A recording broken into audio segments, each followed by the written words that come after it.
everybody thinks that I made the Cupcake No Filling beat. So I have a question about that. They were asked that, and fam said it was, if you had a chance for a little romance, would you give me your love?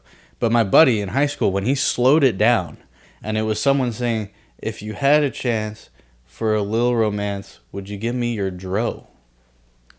No, it definitely didn't say or that. Or draws.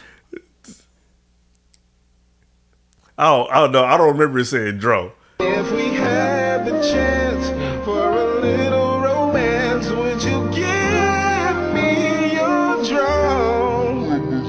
Would you give me?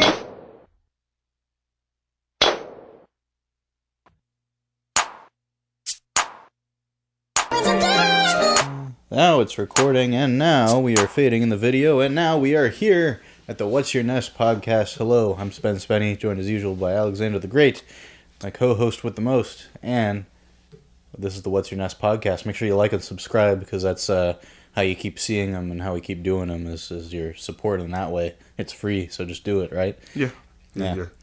No guest today, just back to old school, me and Alex. Yeah. Fuck those guys. Well, yeah. Well, not fuck them, because we have amazing guests. Yeah. Yeah. But fuck them. Yeah. But it's just us today. But yeah, fuck them. So, what Ness are you thinking we should do? Today, just an old school, Alex and Spinny episode. I want to do something that I feel like we all dabble in and deal with on a daily basis, whether we're giving it or getting it, So today, no. It's not sexualness, okay? Oh, okay. I don't know. He's like, we're getting it, we're giving it. Like, what are we talking but about? I guess this could be implied in that manner. Yeah. So today, we're going to do helpfulness. I see what you're saying. Okay. Yeah. So, I guess I'll pull up the definition here. That's what we normally do, right? I think so. We're, 6 seasons? Oh, my God. 6 seasons in. It's been a long week. Yeah. That's Helpfulness. what she said. Helpfulness, the quality of giving or being ready to give help. I've been impressed by the knowledge and helpfulness of the staff, also synonymous with usefulness. Usefulness, the email server has already proved its helpfulness as well as its importance. So it can be used for... Did it say it's impressive? It's impressed by the helpfulness of somebody's shaft? Yeah. Wow. Like, that was a little aggressive. Google? Yeah. Google's been getting a little freaky these days, trying to compete with ChatGPT. It's like, oh, did that boob slip out? Oops. Oh, no. Clicks. You won't get this on ChatGPT. Yeah. So, Alex, what does being helpful look like to you? That's a good question, man. Because one question I have to kind of play off of that is what is helpful? Is being helpful what you view as helpful as the giver, or is being helpful what the person getting it views as helpful? Because you can try to be helpful, but if the person that you're helping doesn't feel helped, are they helped? But is it still help because you tried to give it? And is it only objectively? Maybe objectively, maybe something feels helpful, but it's not helpful. Yeah. But it doesn't feel helpful, but it is helpful. Yeah. So I'm curious. That's like a thought for me, because I feel like, just personally, I think helpfulness has to be perceived as helpful from the person getting the help. Yeah. You can't give somebody, some food that's dying of thirst and be like, well, I did something. Yeah. It's like you did, but did you really? Yeah. Especially if you probably had water. Yeah. It's like you can't. You have to figure out where the person needs help, and then see if you can help that way. Yeah. But just trying to help to make you, I feel like that's like a more selfish way of helping. It's like you're trying to help to say that you helped. Here's some shit I have a surplus of. I don't really need. You don't need it either, but here, hey, I gave it to you. Yeah, remember that time I helped you? Yeah. Because there's also those type of people. They'll help you to tell you they helped you. Yeah. Mm-hmm. So being helpful, what it looks like to me, to answer the actual question, is identifying what the person you wants to help needs and providing what you can of that. Yeah. You know, like I said, it doesn't have to be exactly, but if you can get them, 20% of the way and let them know, like, you're 20% closer, I think that's more helpful than just helping, like you said, on whatever you have the surplus of. Yeah. I think I agree. I think it's like objectively too. It's like you're doing something that's genuinely helpful. That's not to be able to say you did something. Oh, I gave this person that money, but then they went and spent it on some dumb shit. Like you didn't impart them with advice with the money. You didn't give them exactly what they needed. You just kind of added something to whatever their problem was to make yourself feel better, perhaps.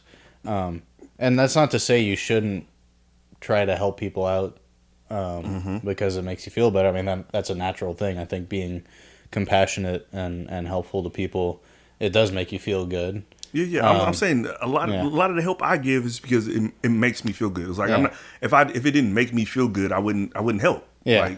Like let's be honest.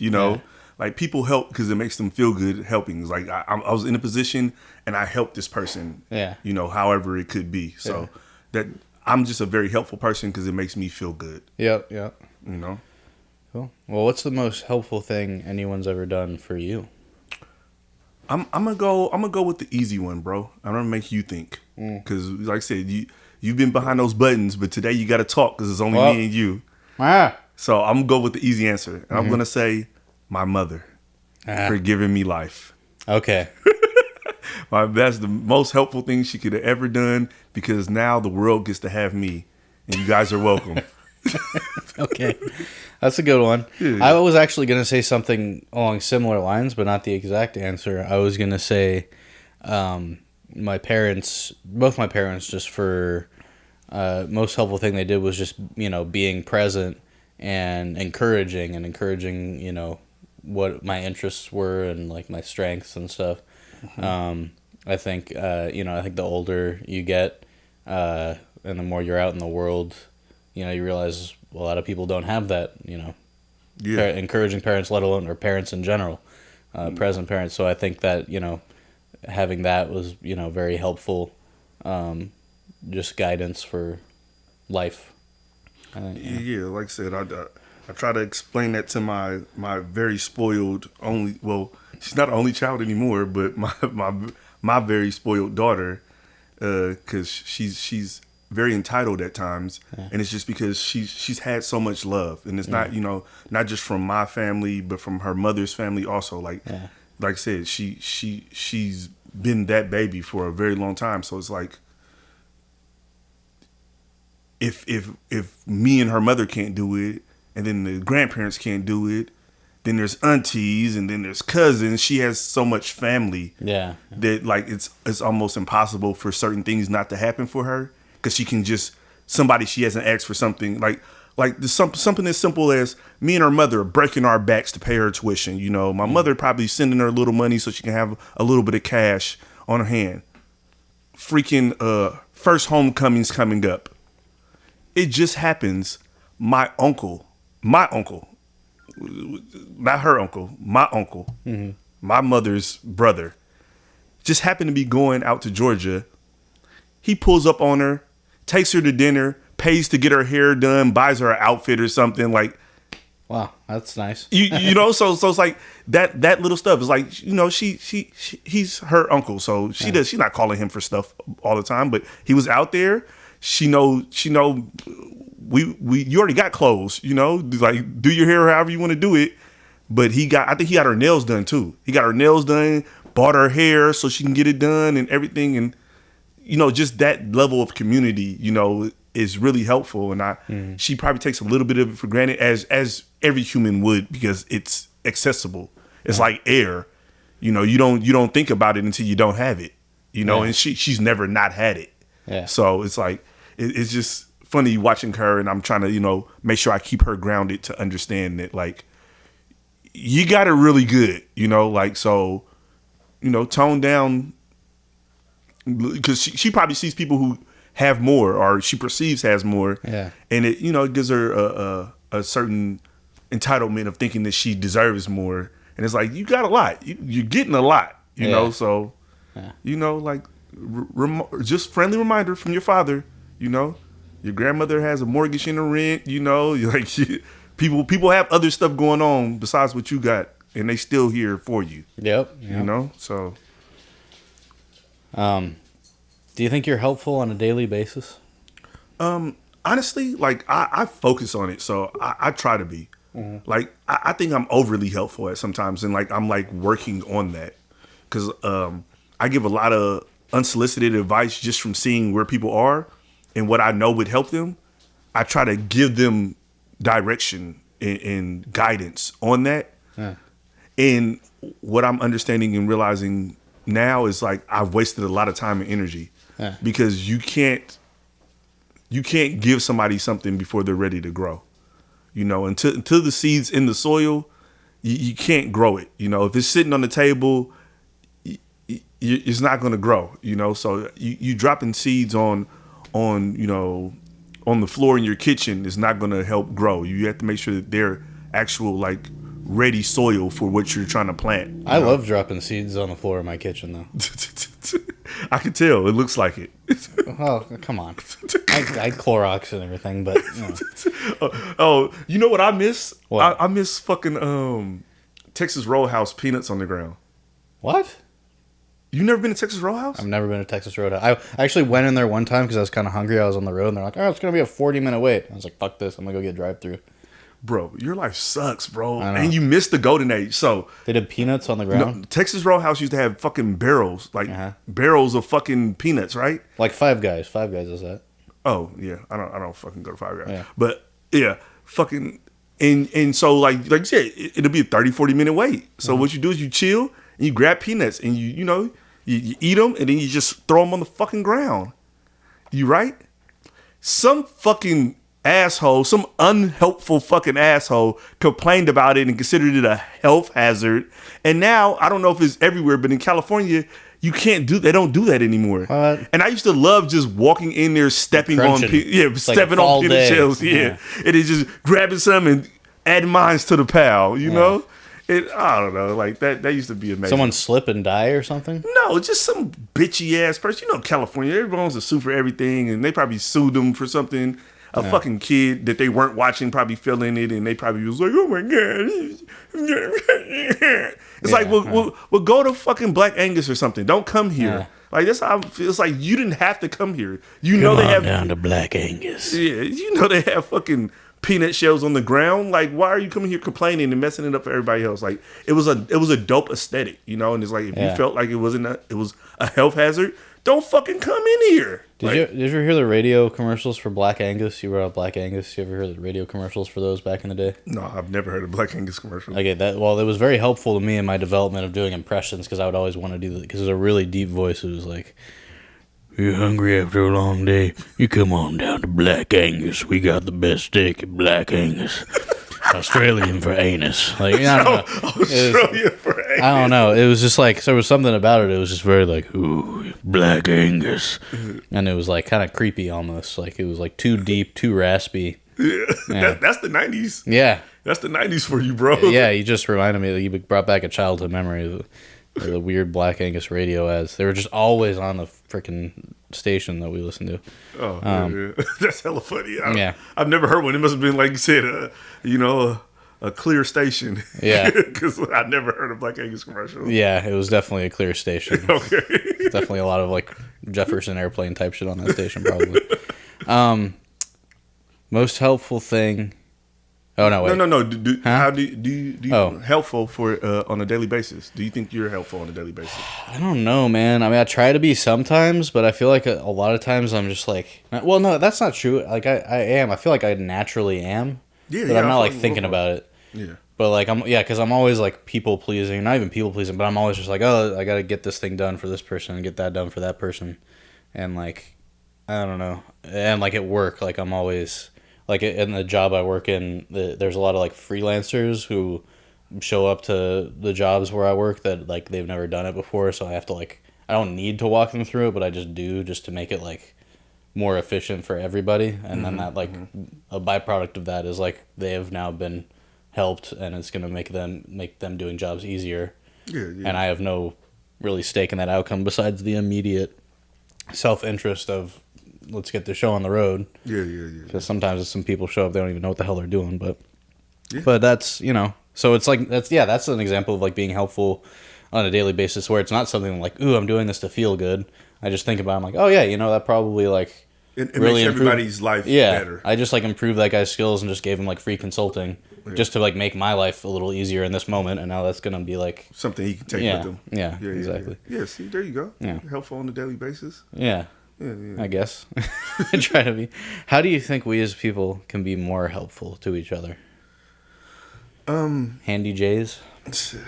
Two-hand twist with the grapefruit.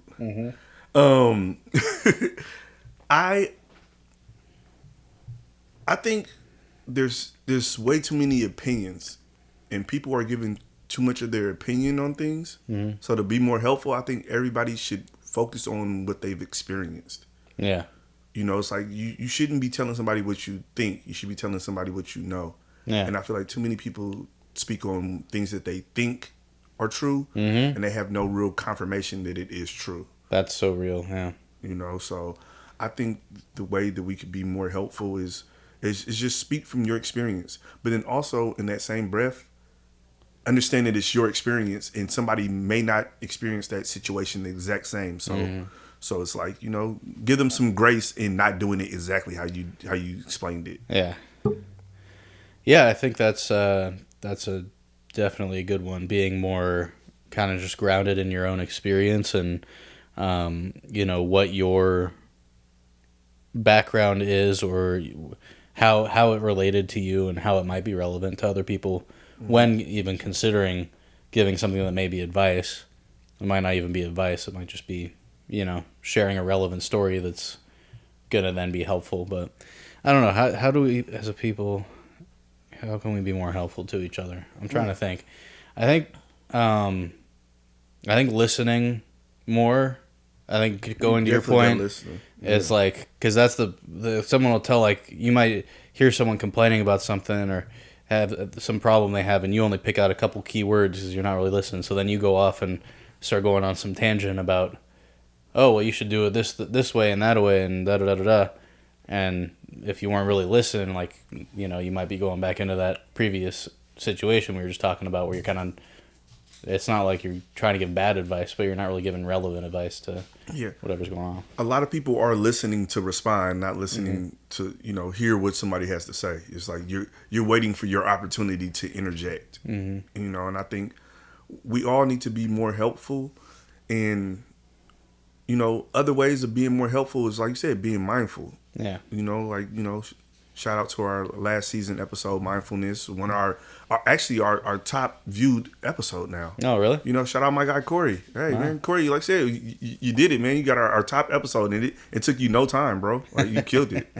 Like, and I know he was sharing it, like, and that's like, awesome. Yeah. even one of the homies, my homie that's in Utah, he said he saw it. And he's like, man, that was a good episode. I was like, oh, thank you. Nice. And that's one of our longer episodes. That was like a 2-hour episode. Yeah. Well, that's very helpful. Hey, if you're ever on our show, please do the helpful thing and at least share it with at least a couple people. Yeah. Share it with everyone you know. Share it with everyone you know. Send it to everybody at your job. Send it to the person you walk by. Send it to people on the bar. I don't even send these to people at my job. I can't send them to people at my job. Oh, no. You shouldn't. No. But our guests, you should. Yeah. Guests, you definitely should. Yeah, guests share it. Can being too helpful be detrimental? Can being helpful be detrimental? I say, I guess, yeah. Because, like you said, if you're overextending yourself trying to help somebody who's not asking for your help or not appreciating your help or not wanting your help, you could be focusing on, not even yourself, but maybe somebody who actually desires the help, So I think it could be detrimental to you. I don't think being too helpful can necessarily be well, actually, being too helpful can be detrimental to the person you're helping too, because they may never learn how to, learn the lessons they need to learn because you're always interjecting, you're always in the way, Because I tell that to people about their parenting. It's like, how can you? You're just giving your kid money and giving them this and giving them that, but not teaching them how to get the money. Yeah. It's like even younger than that. It's like your kid wants a snack and you just like they can reach it. where you have the snacks, you know, you tell them to go get it, you know, or just little things like, oh, they want to, you know, brush their teeth, or, you know, it's a bunch of little stuff that I feel like parents, they've seen their kids grow from so small that they never let go of it. And it's like, you gotta let them do stuff. I used to, Mari was like 2 and 3. I used to have her climbing in our kitchen, like climbing onto the stuff to get stuff out of the cabinet. And I would just watch her.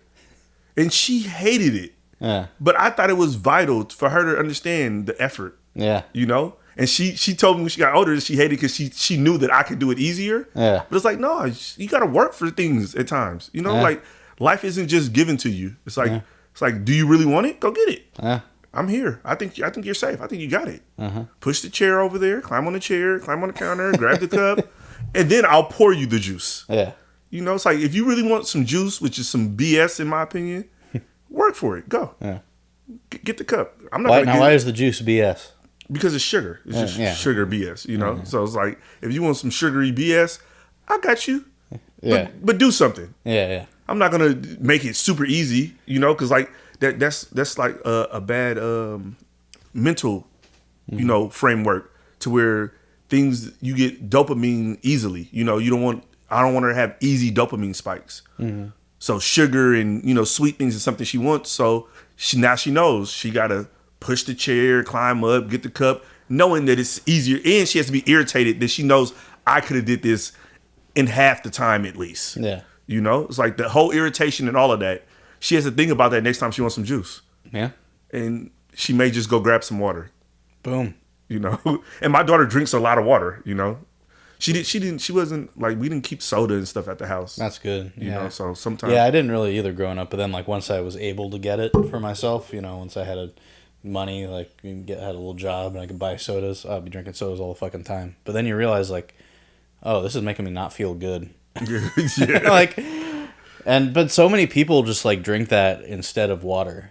Yeah, like a sizable portion of the population. No Coca-Cola, bro. Sizable portion. Yeah. Like, I have an uncle, man. 2 liters of Coca-Cola always at his house. Canned Coke's always at. I mean, Coca-Cola seems like the worst of them, but you know they're all just so sugary. Like, the soda is so sugary. No, I love it. Once you start, you can't stop. Like, I don't really keep it around. I like having those sparkling waters, like LaCroix, like with the slight flavor, but there's no sugar or anything in it because it's kind of like the sensation of having a soda, but without all the shit. I don't know. I like the sparkling Pellegrinos, like no flavor. Yeah. Like, because the flavor ones aren't helpful to me because it's like it's not really flavor, and now you're just pissing me off with the essence of flavor. I actually like them. I like mixing them with like tequila or vodka because it's just like it's like squeezing a little lime into your tequila. And soda. I've never had it with alcohol. Okay. I may have to do that. Maybe that'll make them a little bit better. Yeah, that's a nice simple way to drink. Yeah. I'm just being helpful, giving you healthy drinking advice as opposed to the margarita mix. Yeah. If you make tequila with LaCroix, it's organic now. You know, it's no sugar. Yep. Tequila is the healthiest liquor. I've heard that. I heard it's the only stimulant. Yeah. I don't know how true that is, but I just saw it on some reel. I think everyone saw the same reel, and everyone's just started saying it now. So it has to be true. You know, if you saw it on the internet, it has to be true. I like it. Although, what are we drinking today? What is this we're sipping on? This is some J-Mo. Nice. It's tasty. Yeah, classic. So we talked about, you know, can being too helpful be detrimental? So with the things that I said, how do you manage your helpfulness? Because like you said, you're naturally helpful. You know, like that's why me and you probably work so well together. You know, it's like you're naturally helpful. Like all the equipment here is your equipment. So you know, it's like I had the idea, and you know, I helped throw a little cash at it, but if it wasn't for you having all this equipment, we wouldn't be able to do this podcast. You know, and that was part of this episode. Yeah. I want to say thank you. I want to thank you for your helpfulness in bringing this all into fruition. Because really, you had a podcast before me, and I came on your podcast. Yeah, and I was just screwing around, trying to make something to show people to say, hey, look, I could do something like this, but I don't want it to just be like me organizing and doing all this shit. So thank you for being helpful in wanting to do a podcast and bringing guests on for the most. I brought a few on, but you bring most of the guests on and come up with most of the topics and all that. And I think that so you're welcome for my technical helpfulness, and I thank you for your helpfulness of motivating this to be going consistent. Yeah. Like I said, and that's the dynamic I think that makes this work. You know, it's like our, you know, intertwining our networks and our strengths, you know, and I think that's where people need to understand being more helpful. You know, it's like, because like even something as simple as like, you know, we throw the clips through AI, right? But they still have to be edited. And you're like the editing guy, right? I could be like, oh, Spencer, you should be editing the clips and, you know, putting more on your plate and being an asshole about it. But it's like, no, I know how to do this little part. You know, so like, I'll go through all the clips and make sure and then schedule them, you know, because it works for me. It's like I said, I also come to your space to do this. You got to put this shit up. You got to break this shit down. You got to, you know, I got you the hard drive, but you got to get all that shit on the hard drive. It's like there's other shit that you're doing, and just me being mindful that when I leave, you still working. So then when you're done working, I can pick up some work and us having that good equilibrium. Like I said, you know, it's like our situation is never going to be equal because you're vastly, you know, more important in one aspect, and I'm vastly more important in another aspect. But the balance works. You know, the balance works, and that's what I'm about in life. You know? It's not equality, but equilibrium. Like I said, I don't want the short guy trying to grab the things out of the tree. I want the tall guy doing that, and the short guy can do something else that works for the short guy. You know.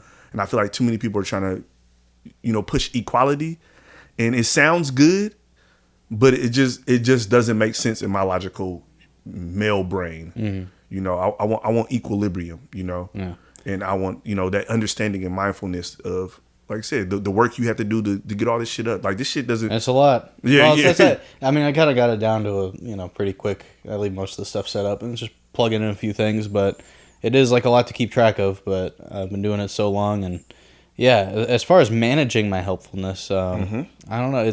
I think, I mean, being helpful by default and kind of having that be like an outlook on life of doing stuff with your interactions with people, like, okay, I'm going to do like the helpful thing here, is just a good way to be automatically. That's how I tend to think about myself. But to stop it from getting to the detrimental point, you need to be able to say no. You need to not be helpful sometimes.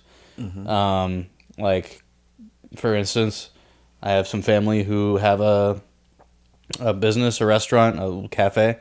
I used to work there. Sometimes they'll hit me up and be like, hey, we really need someone to help out this weekend. And there's been times in the past where I'm like, oh, yeah, sure. Like, you know, I'm off on the weekends. Sure, I can work a morning shift. But then I'll get a bunch of work booked during the week.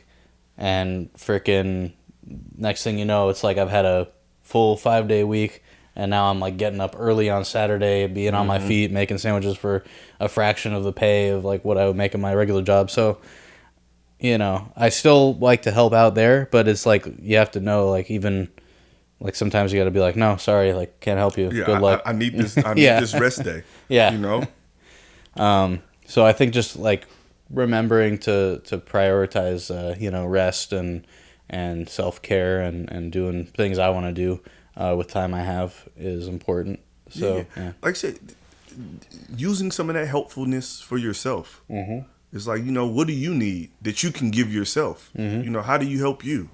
I think not enough people ask that question. That's a good question. It's like, how do you help you? Because I feel like a lot of people are always looking out. It's like, oh, if this person helped me with this, then it would work. Or if this person did that, then it would work. And it's like, but how are you helping you? You know, and I don't think enough people ask that question. It's like, how is the helpfulness that you feel like you're giving back to yourself? You know, like look in the mirror and be like, I want to help this guy. I want to help this girl, you know? Like, how do I help this person be a better person? You know, because I feel like everybody, like even on the internet with the relationship stuff, it's like, men aren't this and women aren't that. It's like, if everybody just started making themselves better, I think some of that stuff would figure it out. You know, it would figure itself out because we would be better versions of ourselves and we would present better options to each other. You know, and I think that's more helpful. Is making yourself better. For sure. Absolutely. Oh my God, they're so thick. Bro, I'm super stoked on these Ness Culture cock warmers. I only ordered one, but they came in a pair. They gave me two. Do you want one of these cock warmers? Bro, those are socks. They're not cock warmers. What are you talking about? Oh, yeah. I was joking, dude. Of course they're socks. I'm not I'm like a weirdo or anything.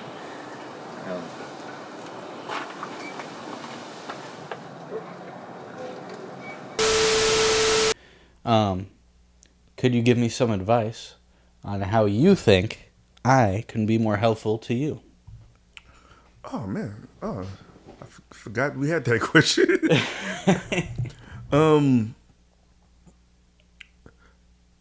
Honestly, just on trying to find us more guests, because I think the episodes with guests do better. Yeah, you know, like we've had some good funny clips, you know, in the beginning, but what I've seen is working for our page, and you know what's getting us more subscribers is the episodes with a guest. Yep. You know, like even Brittany was like tripping off of the coolness episode. Yeah, and she was like, oh man, like she was commenting on TikTok, like, oh man, John, you got to keep up with the conversation and all this other stuff from the clips.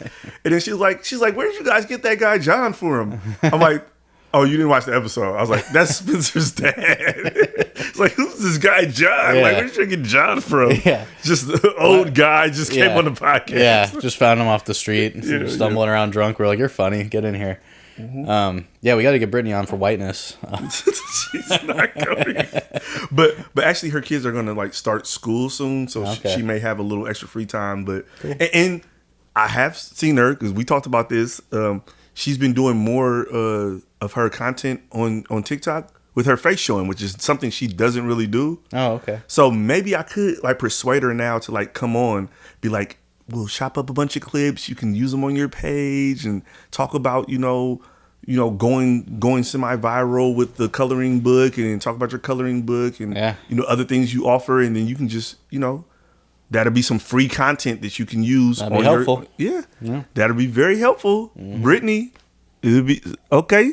It'll be very helpful if you came on and we talked that stuff, okay, about all the beautiful things that you did. You know, she used to like set up Forever 21. She used to set up Forever 21 stores. Mm. Like, you know how they have like the displays and the mannequins and all that shit? Yeah. Brittany used to come in early and set up all that shit, dress the mannequins and how the store is set up. Oh, really? That's what she did. Wow. You know, and then like I said, she went to the Academy of Arts in San Francisco. You know, funny like because I would always go in there and undress the mannequins, so I was really creating work for her. Hey man, stimulate the economy. Yeah. I used to say that when Obama was in. I used to like leave stuff in places and stuff, and I'm like, they're like, clean up after yourself. I'm like, no, I'm stimulating the economy. They had to, because I'm an asshole. They had to pay somebody to come pick this shit up. Yeah. Like if I clean up after myself, that guy would lose his job. Yeah. Yeah. So I'm stimulating the economy. You're welcome. Yeah. Oh, Jesus. Okay. So Spitty. Yeah. How can I be more helpful to you, bro? I'm clean up after yourself. I don't know, man. I mean, I think it's been good. Like, I think, you know, we have like a good thing here going. Mm-hmm. I don't really know what more we would need equipment wise. And I think, you know, you've been good at bringing in guests. I think just keep bringing in guests. Guests is our focus. Yeah. Hey, that's good. We're in sync. We need more guests. So hey, guys, when you guys see this, we want you on. Come on. Yeah. If you're an expert in, I ran across a clip where I said this. If you're an expert on cooking eggs, we'll bring you on for Eggness. I said that in like the Soberness episode or something. We won't bring you on for Eggness. It has to be a real word, but no, it doesn't have to be a real word. Yes, it does. I thought we've already made up words. We made up one word. Okay. But we can make up more words. But we have to go through the whole entire English vernacular first. No. Well, it's more fun if we're making up some words. So season 7 or later in season 6, are we going to make up a word? Yeah, we should have at least one made up word per season. No, well, so are we going to make up definitions? Like, because I still want the definitions.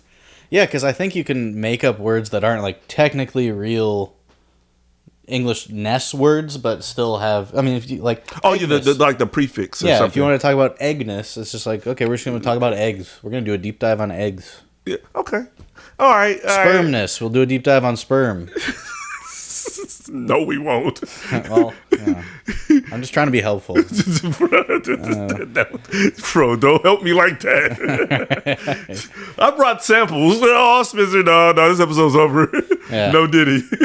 Hey, speaking of Diddy, it's probably a little late whenever this airs, but I've been driving around listening to the radio whenever, I guess, some trial testimony was happening the other day, and like every station was talking about it. I was on like multiple hip-hop stations, then I went to the rock and roll station. They were talking about it. What? Yeah, the fucking 107.7 The Bone was like, oh, did you hear about this Diddy trial? It was just pretty funny. But then on the hip-hop station, they'd be talking about it, like the Big Von's on Cameo, like oh, gee, like he was saying it every break. He was bringing up, he's like, oh man, you got to hear about what he was making her do with the man goo on his chest. I'm like, what the fuck is he talking about? Yeah. And then it goes to, but then they would go into like some bad boy, like, you know, Biggie, Puffy, East Coast. It's like right out, like after he's talking about it, I'm just like, oh god, yeah. But oh my goodness. I don't know. I guess just trying to be helpful to Diddy, because you know, if anyone needs a helping hand right now, it's Diddy. Yeah, I like I said, I scrolled past most of it, and I saw something to where there's people like outside the trial with free Diddy shirts.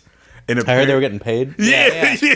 I saw that. Yeah. I saw it, but like I said, I didn't look at it or anything, but I saw it. I was like, I paused. It was like, oh man, it kept going. What the fuck? Yeah. Like, because it was like somebody trying to interview them and question them about it. And I'm like, I don't even fucking care. I'm like, the caption's good enough for me. Yeah, people are getting paid $20 an hour to stand outside wearing free Diddy t-shirts. Yeah. They're being helpful in their own way. Hey man, like I said, free work. Just stand there. Yeah. Make you about $100. You know, go drink that shit. Why not? Yep. With the internet and social media, both of those. With both of those things, are we at a place in society where helpfulness is seen as weakness? Damn, I would say maybe, because I feel like the people, because we're looking, well, and I'll say everybody as a whole, people are looking at highlight reels of people's lives, and the highlight reels don't show them getting any help.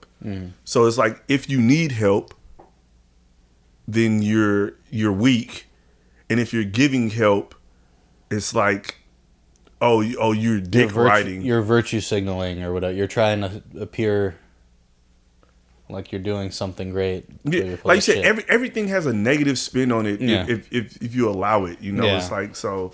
I think even trying to help people is like, you know, even like the gurus on the internet for whatever they're guruing for. It's like, oh, you're just scamming people out of money. Yeah. And it's like, maybe this person is trying to help people. You know, some people probably are scamming people out of money, but it's like, that's the instant thought. Like, because that's even my instant thought. It's like, oh man, this guy's here comes the class. Oh fuck. Have you seen the $18,000 alpha male boot camps? 18,000? Yeah, there's these clips that $18,000 to become an alpha male. You got to go to these boot camps, and then it's just like you're just like shirtless in the rain with a bunch of guys, and the guys like running up to you, smacking your nipples, being like, "Come on, you fucking cuck," and like making you like run around and shit. Bro, if you have a fucking account on Pornhub, just say that, bro. You know, I heard it's better. They find out what your kinks are and they send you videos for it. Yeah, that's what it sounds like you're on, bro. I've never seen that. It's on Reddit. I've been sending. Reddit. Reddit is so degen. Yeah, I was just telling somebody recently. They were looking up like jobs and stuff, and they were like, "Oh, but on Reddit it said." I said, "Bro, get the fuck off Reddit." I said, "That's like saying on Twitter." Yeah, they told me this job was bad. I'm like, "Bro, like Reddit is not." I was like, and then also, like, you don't know these people on Reddit. Like, they're not being helpful. Yeah. Some of them are like me. They just want to troll and laugh. Well, the things that the Reddit was being posted was like on a cringe page. It was like making like this is an actual place that people are going to and paying money to do. But the people that were posting the video on Reddit were making fun of it because, like, oh look, you can become an alpha for $18,000 by having some weird guy. $18K is crazy though, bro. Yeah, so that's like the Like, gurus. That's just what made me think. We made me think of when you're like, oh, the gurus are scamming people out of money. I'm like, oh yeah, that sounds like. Bro, if you can get one person to sign up for that, bro, Yeah. like that's worth it. Yeah. Like what the fuck, bro? Yeah, they had a whole 18 line of dudes.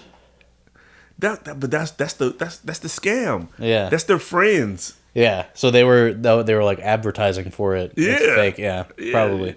It would be See, funny. look but we don't know, bro. That's your first thought I process. could see though, like I could see some dude who like makes great money, who's like but very socially awkward, like an engineer or some. You know, he's in some line of work that's like he's not very social, but he like has money and like goes and spends money on something like that. I can see that happening. But yeah, and if the person who's offering it has built up the following for that type of thing, then yeah, I guess $18K. I can teach you how to get a Ferrari. You know, and hot chicks. Hot chicks. Yeah, even grow your penis, huh? Yeah. Literally, all you have to do to get hot chicks is make a podcast.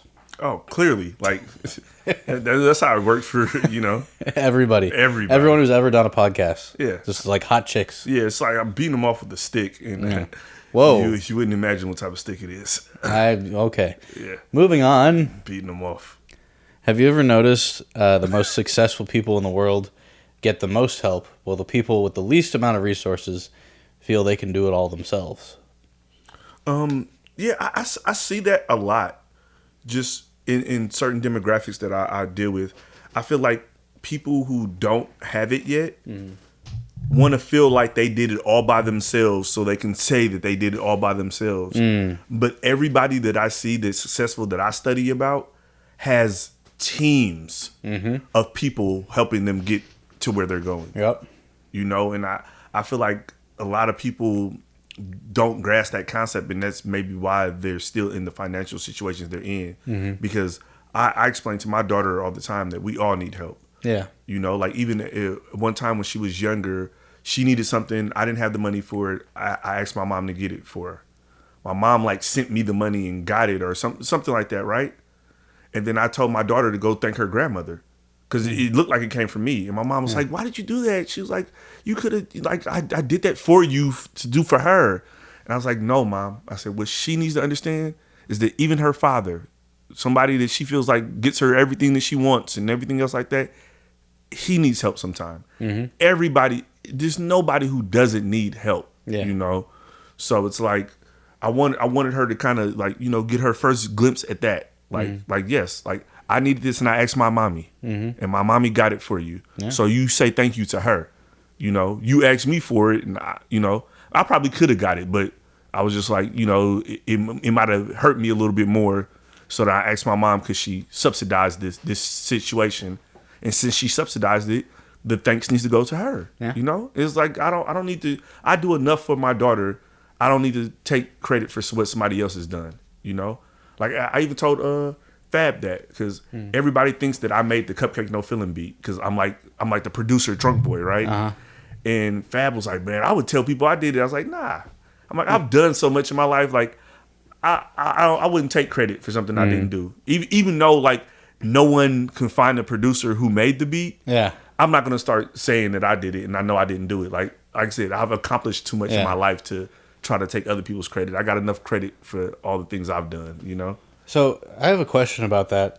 About the beat, about the sample itself. A lot of people ask about the sample. What is it saying? And Jank and Fam were just on some podcast like a couple months ago, and they were asked that, and Fam said it was, if you had a chance for a little romance, would you give me your love? But my buddy in high school, when he slowed it down, because we wanted to figure out what he was saying, and it was someone saying, if you had a chance for a little romance, would you give me your dro? No, it definitely didn't say or that. Or draws. Oh no, I don't remember it saying dro. Because like, you want to know something funny? I've never heard it slowed down. We should play with it after this. Onk, shout out Onk. He had slowed it down once because we were trying to make sure that we got it like cleared and all that other shit. But me personally, I've never heard it slowed down. Wow. I just didn't care enough. Like, I honestly don't give a shit. Yeah, it's like That's all it is. Yeah, it's cupcake. You know, like it's the cupcake. It's not a sample. It's cupcake. Yeah. That's how cupcake sounds. Yeah. You know. Yeah. You people are sampling cupcake. Yeah. That's You hired a chipmunk and Yeah. That's what cupcake sounds like. Yeah. You know. I need to listen to it slow down again, but I don't remember it saying love though. When I heard Fam say it, I was like, wait, Fam's. I wouldn't trust anything Fam says. Like Fam is Fam. I love Fam. Yeah, Fam is absent-minded and he moves very fast. I wouldn't trust it. He's an artist. Yeah. He's not a producer. He's not an engineer. Fam is a music artist. Shouts out, Fam. Love you, buddy. You know, so if he said it, I would go check it myself to confirm it. I wouldn't take Fam's word. Well, yeah, I didn't go check it. I should, but I just remember listening. Like, it was funny. It wasn't even me. It was my friend had some audio software, and he slowed it down because everyone was like, "What is that they're saying?" in that song that you just did the video for. And we thought it was funny because it was Dro. Like, if you had a chance, I don't think it was Dro though. I think it might have been Draws. I don't know. Like I said, to this day I've never even heard it slowed down. Never even heard it slowed down. Yeah. So, and I'm a producer, so like I've had like for me to make our intro, I had the beat and I fucking fucked with it inside of a beat program to make the loop for our intro, and that shit's still on my fucking computer. And I've never tried to be like, I'm doing that after this. I've never tried to be like, oh, let me slow it down and see. I don't fucking care. Yeah. I've made too many beats. That's the thing. It's like if I remember, I always think like, oh, I want to do that, and then I never remember to do it when I'm near the system that I can do it on. Yeah, so I'm thankful for being helpful to you for that. Yeah. Slow it down, cause Yeah. like I said, I have no fucking, like, we haven't been copyright struck for it, so I don't care. Like, I really, they're not fucking with my money. I don't give a shit who said it or what it says. I don't give a shit. Yeah. You know? Shit. Okay. Why does it seem like people are so entitled to others' assistance instead of being appreciative of their helpfulness?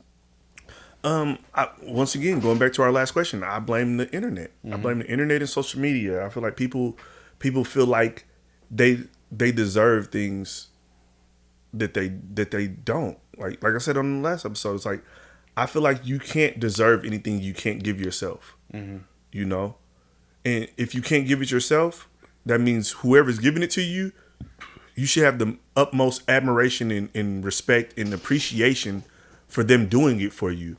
But I think there's just too many people in the world that see other people's lives and they think that they deserve what somebody else has. So then when somebody gives them the opportunity to have what they see somebody else have, they feel like they already deserve it because they've already seen it. But it's like, you wouldn't have had this if this person didn't make this opportunity for you. So you should be very appreciative, because also it's just like on the psychological level of that, it's like if you're appreciative, it's more likely that this person that obviously has some resources can present you with more resources later. You know, like I had to tell my daughter that, like, after she got her, because she didn't get her hair done when my uncle was there, but he paid for it. And she got it, you know, all put together and stuff like that. And like homecoming was like the next week. And then, you know, I saw her in the hair and I was like, send a picture to your uncle. I was like, right now, send a picture to your uncle, because he paid for that. And if he sees that you did something good with the money, it's like, oh, you look nice. That's a nice, you know, stuff you put together. He's more likely to, next time you're like, oh, uncle, it's homecoming again. You're my homecoming person I hit now. He'll be more willing, because it's like, oh, yeah, I gave her a couple $100, but she looked nice. And I want my niece to look nice and feel confident when she's out in college, you know? Yeah. And that makes sense, you know? So it's like, I definitely, you know, like I said, it's that level of appreciation. That's like I said, this is coming back to my daughter because I was just talking to her. But, you know, it's like you have to be appreciative of people doing stuff for you.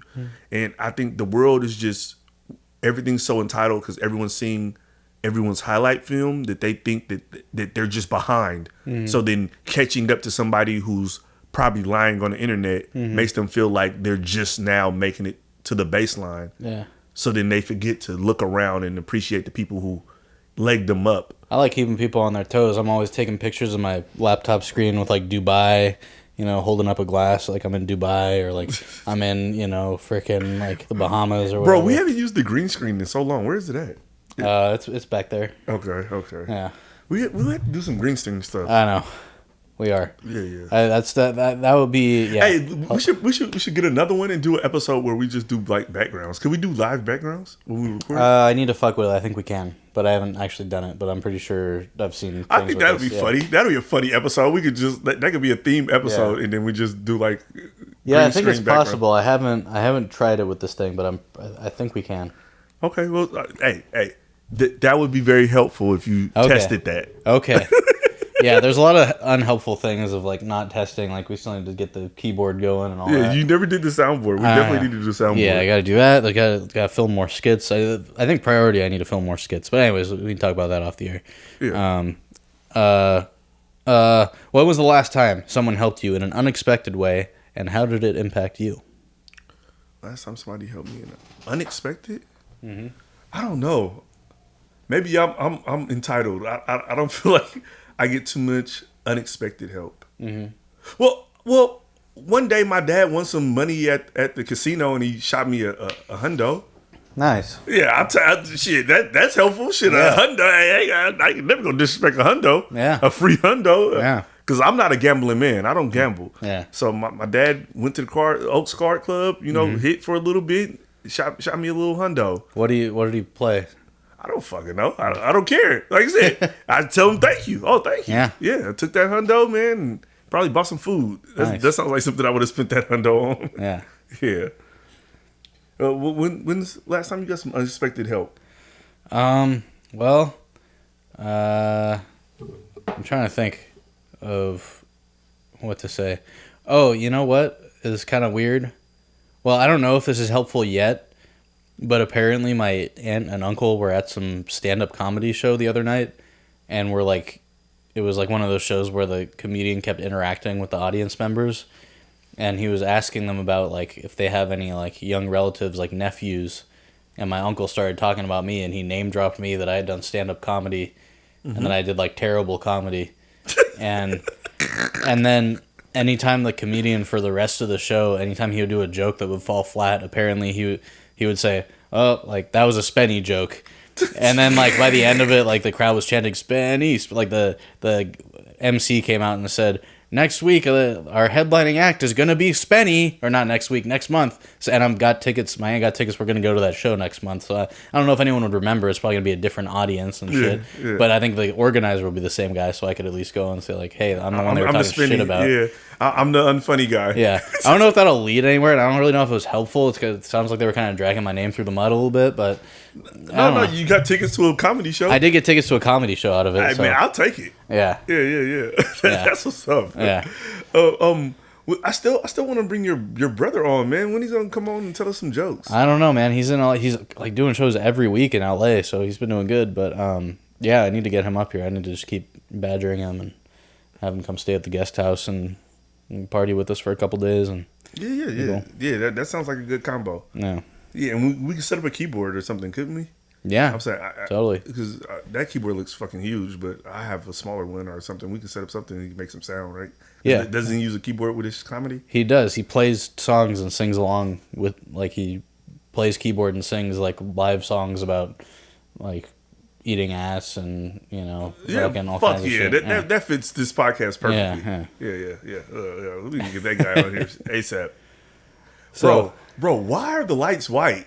What the fuck happened? Oh, you changed it. You want me to change it back? Yes, that's the aesthetic, bro. I just seen this. It was because we were cleaning the other night and it was freaking like too dark to see, so we changed it, and then I just haven't changed it back. But I do like the. Let me get the Ness classic Ness green back on. Hold on. Yeah. Let me see if it's noticeable on the video. Because I feel like it. It probably isn't. Oh, a little bit. Yeah, there we go. Yeah, this is the podcast. Yeah. See, you fucking goddamn all this fucking white light and shit. Those warm fucking light. Yeah, there we go. now it feels cool. Sexy. Yeah. This is the podcast. Yeah, hey, welcome to the What's Your Nest podcast. Like and subscribe. Welcome to the basement. Yeah. All right. No diddy. But mo titty. Oh, okay. Have you ever tried to be helpful and had it backfire?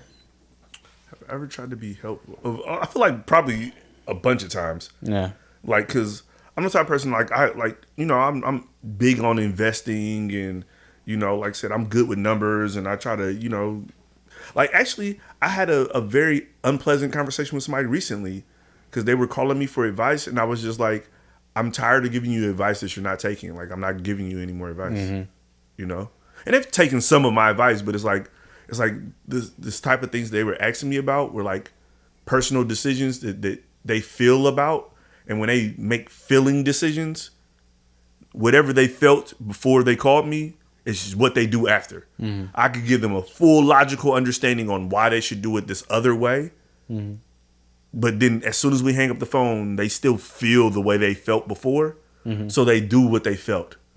So I was just telling the person, I'm like, I don't want to, like, you're calling me for advice that, I'm not 100% certain, but I'm pretty certain, 60 to 80% that you're not going to actually take. Yeah. And then not to mention, it's like the situation is kind of like soft touch to where you had to report back to me, like, what happened tomorrow? Yeah. What did they say? Like it's a soft touch. It's not just like, oh, yes, I would do this and you should do that. Yeah. It's kind of like, this sounds like the best thing right now. Yeah. And then as new information comes in, it may not be the best thing. Like that's the thing about advice sometimes. It's like it's a moving target. Yeah. And as more information is presented, you make better decisions. Just like in investing, it's like you find out a company lied about their revenue, you might want to get out of that company. They don't have the cash flow that you thought they had, and it's not just like, oh, I told you this 6 months ago to invest in this company and it's forever good. It's like at some point things change. Yeah. And when things change, you have to make adjustments. And it's like, unless you're going to just keep reporting to me, step by step what's going on, it's kind of like, like, why even ask me? Because you're gonna kind of do what you feel anyway. Yeah. So just do what you feel. That's the kind of conversation I had with them, and I think they were a little frustrated because they wanted my advice because it probably makes them feel better.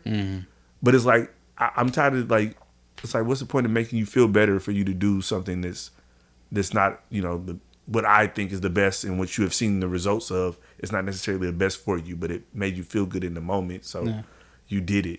You know, so it was like, I don't know. I would love for everybody to take my advice, word for word, because like I said, I just want to be helpful. Yeah. And a lot of things, I have a lot of information about a lot of things, and I might not be a guru or expert in it, but I have a lot more information than the people asking me. So it's like, yes, from what I know, from what I've experienced, you should do this. Yeah. In this moment, and then you can build from there. And like I said, I wish more people would just listen to me, because I've heard people come back to me and be like, oh, man, you told me to buy the stock of this and I didn't do it, and then it went up. I'm like, yeah, I'm not Ian Dunlap, shout out to Master Investor. But I do look at the shit enough to kind of have a good feel of it. I look at it way more than most people I know, So it's like, oh, no, this is a good time. It may still go lower, but this is a good time, Yeah.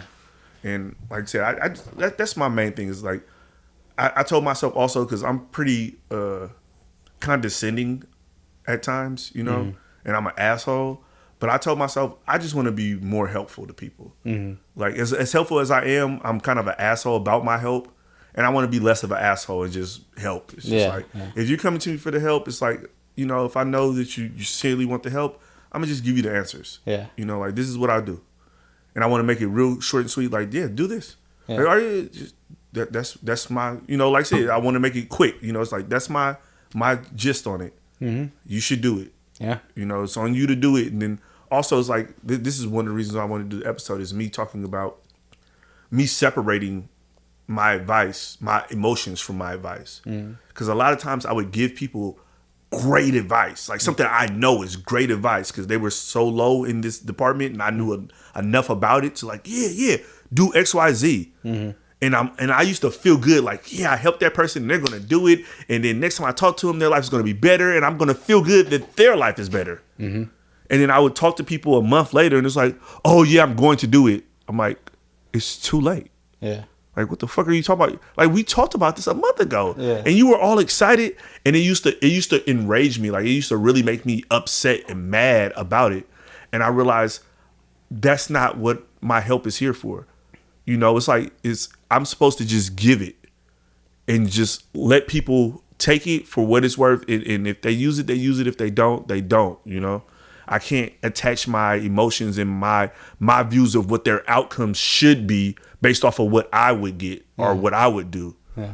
You know, and I think that's my next level of helpfulness is just when people actually come to me for help, you know, not necessarily giving unsolicited help, but when people come to me for help, giving them the help and then, you know, wiping my hands of it. Like I did what I was supposed to do. Yeah. They had to do their part. And if they don't do their part, that doesn't have anything to do with me. Yeah. I did my part, which is to help them the best that I could. Yeah.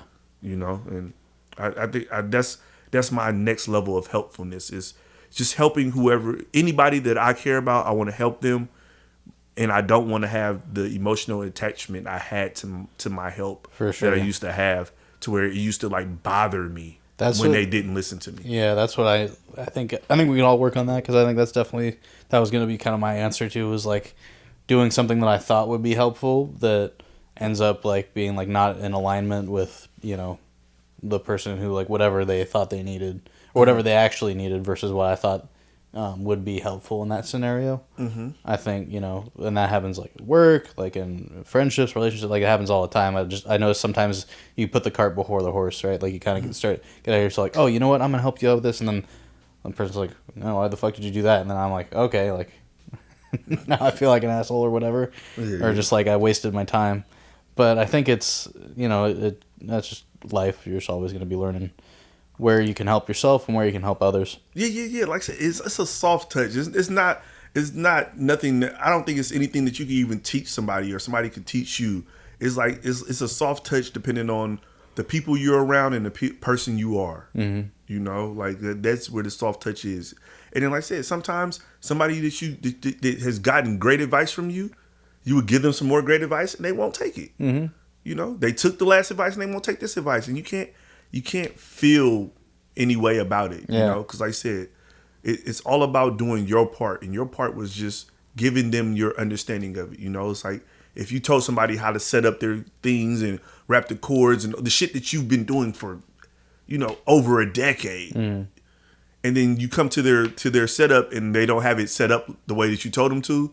You can't feel any way about it. You did what you told them to do. You know how it's done. I have felt a way about it before when it affects me. When they come back and they're not doing shit right, and then it starts fucking up my shit. Oh, yeah, no, that's understandable. Yeah, that's understandable. But like I said, when it's their shit, it's like you have to let people grow at their own pace. Yeah, for sure. And that's the real helpfulness. Is like, you know, maybe encouraging them to do better, but not letting it, you know, not getting emotional. Like that's my main thing, is not getting emotionally involved in somebody else's, you know, success. You know, because like even like the Warriors, the Warriors were losing the other day, and somebody I was on the phone with somebody that was like, "Do you want to talk about it?" I'm like, "Talk about it? Like I don't play for the team, I don't coach or anything. Like I want them to win because they're my team, but they fucking lose, they lost. Like shit, I didn't lose. Shit, I don't play. Like you know, and I don't bet on the game, so it's not like I lost money or anything. So it's like yeah, I want my favorite team to win. Oh, they didn't win? Okay, shit, what's for dinner? You know, and I need to have that same approach with my advice. Yeah. It's like, oh yeah, you're my person. I want to help you. Oh, you didn't win? I'm like, oh, well, you know, you win some, you lose some. Oh well, you know, I did my part. You know, I cheered for you. You know, like I cheered for you. I gave you the advice. Yeah. It didn't work. You know, this wasn't your championship year. Okay. You know, you got to move on, and you know, applying some of the thought process. I want to adjust, because what I call it is rewiring, and I want to rewire myself to like I said, have less of that you know, emphasis on people doing things the way that I tell them to, the way that I would do them, because there's not many people like me, so it's highly unlikely that they would do it the way that I say to do it anyway. They still need to kind of like interpret what I'm giving them and do what feels comfortable. Because Yeah. that's the one thing that I tell people. Like a lot of times I give advice. I still like after the fact I let them know but do what's comfortable for you. Yeah. This is the general. This is what works. This is what I've seen works, and this is like a good base for you to move forward. But then do what feels comfortable for you, because at times I'm a very direct person and not everyone's like that. So if I'm giving you advice on you need to go do this and say this and that's not how you work, you may need to adjust it for your personality. Yeah. And that's okay. I can't be like, nah, you did it fucking wrong. You need to tell that guy off. That's not the type of person they are. And they do need to approach it in the manner that feels natural for them. Because if not, they're going to go into it and it's going to fuck up, because that's not how they are, So yeah. Well, you want to handle this last one about let our viewers know how to be as helpful as possible to their loved ones and immediate circle, and giving them some pointers to help our viewers on their helpfulness journey. Okay.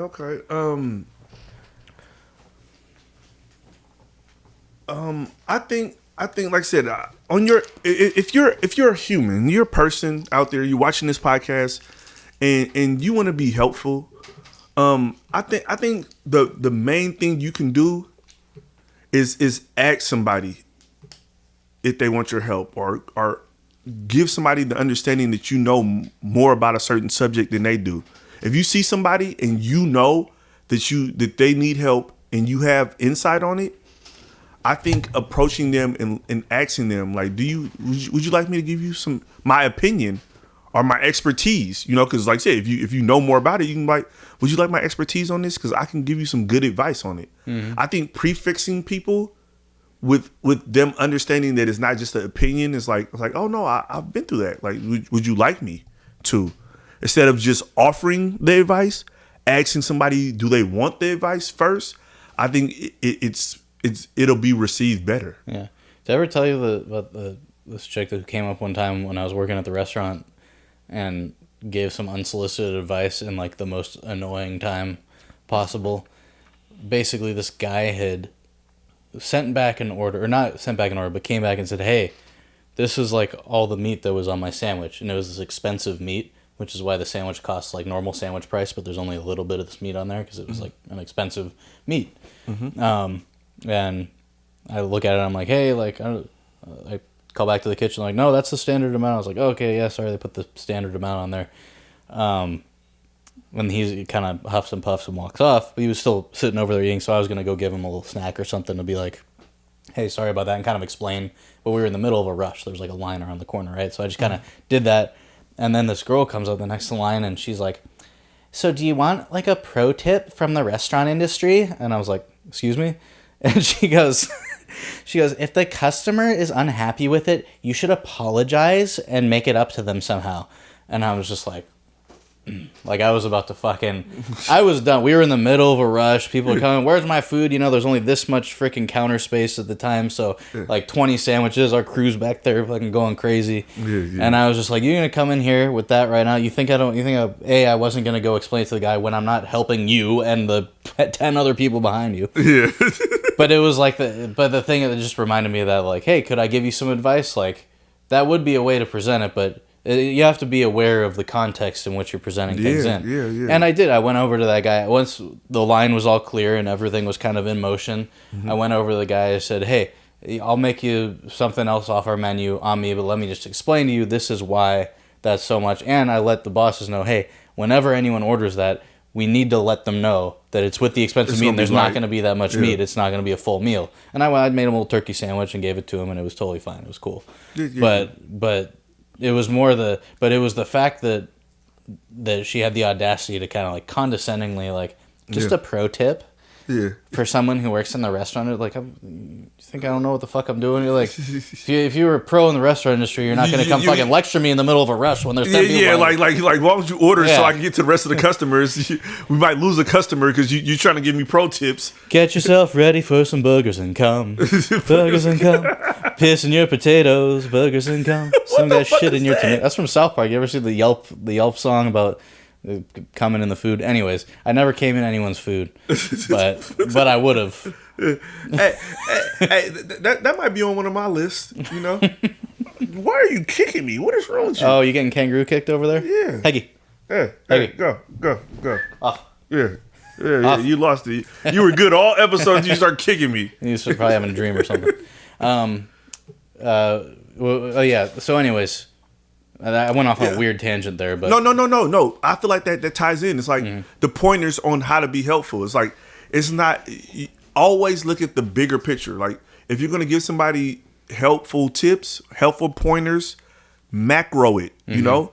And while somebody's in the middle of a lunch rush, is not the time to try to critique them on their skill set. Like we're trying to, we're moving fast right now. Like like you know, step back and understand what all is going on, not just that one little situation. Because that's what she saw. She saw that one interaction and was like, "Oh, I would do this," but it's like, would you do that during the rush? And he's the only person at the counter and everybody else is in the back getting the food ready so the customers aren't waiting. Like you got to look at the staff, the size of this place, it's bigger than what you think, you know, and being mindful of that when you're giving advice, you know, and then also everyone's not you.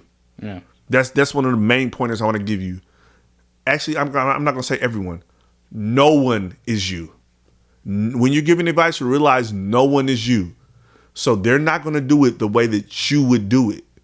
So give them advice and make sure that you understand that it's not going to be exactly how you told them to do it, because they still have to do what feels comfortable for them, because that's what matters. You know, even if it's your child and you give them advice, your child is not you.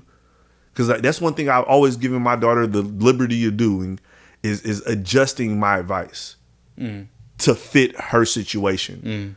Because if I gave her advice, it's like, no, you did it wrong, but she got good results or better results, I'm the asshole. I'm the idiot. You know, it's like no, okay, that was close enough and it worked out for you. Okay, if it works for you in that manner, keep doing what works for you.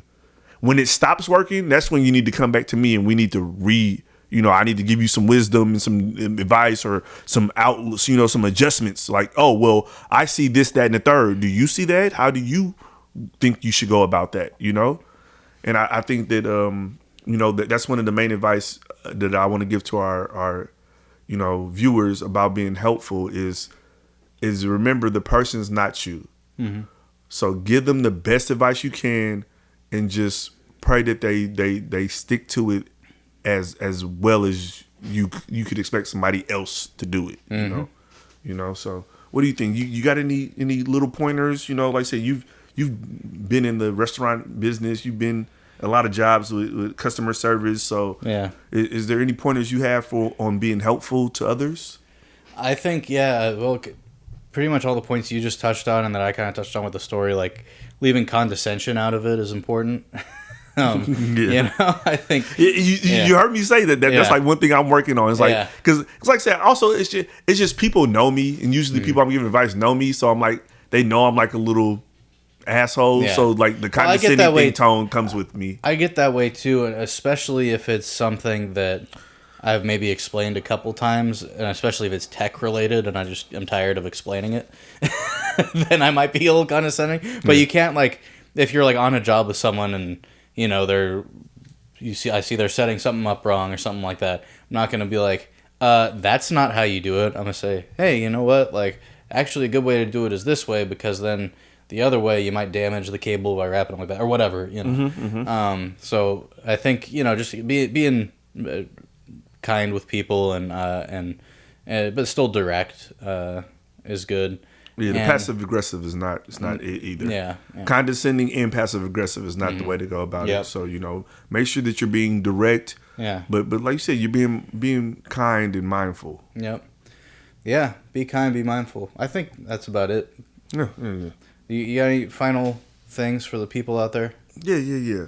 Well, this was a intriguing episode where, like, me and Spinny kind of talked about different ways we've been helpful and different just life is everybody needs help, man. I don't that's the main thing I wanted to talk about in this episode is that, man, we all need help. If you think that you don't need help, you're not thinking. You know, and once you grasp the concept that you need help and that helpfulness will make your life better, at that moment you're choosing happiness. And that's what this whole podcast is about. It's about getting you to understand that through all of these different words and aspects of life and drunkenness and highness and queerness and everything else, Ness, that all these things can be helpful to your life in choosing happiness. You know, that's what the What's Your Ness podcast is really about. It's about happiness. And I want everyone here to have happiness. And for you to have happiness, you have to choose helpfulness. Because if you can be helpful to other people and you can allow others to be helpful to you, it's so much easier to choose happiness. I promise you. So while you're out living life, make sure that everyone that you love and care about, you're being an assistant to them. You're being helpful to them. You're showing your helpfulness in every aspect of their life that you can be. And then when people offer their help to you, take it, appreciate it, leverage it. And in that moment, know in the depths of your soul, in the deepest parts of your heart, that in that moment, you are choosing happiness. So from Spinny, Alex Great, and of course, Ness Culture, always, always, always be helpful and choose happiness. Hell yeah. Yeah. Well, help yourself to a good night's sleep or a nice day of work or whatever you're doing after this. Thank you for being here. And don't forget to like and subscribe. That would be very helpful as well. We'll see you on the next one. Good night, folks. Hey, bro. You know what's funny? What? I love calling massages hand jobs. Yeah. Yeah, like that's like my favorite thing. But you know what I thought about earlier today? What? I feel like sex workers are being rude because fucking washing dishes are hand jobs. Yeah. Like, how did they just take over hand job? Hand jobs is anything that you use your hands for. Construction workers are hand jobbers. That's true. There's a lot of hand jobs out there. Yeah, and it's like these sex workers they're not being helpful. They're very inconsiderate of other hand workers. Yeah. Well, I think I'm gonna go be helpful to myself, and I should probably turn off the recording. Oh, yeah, no hand jobs.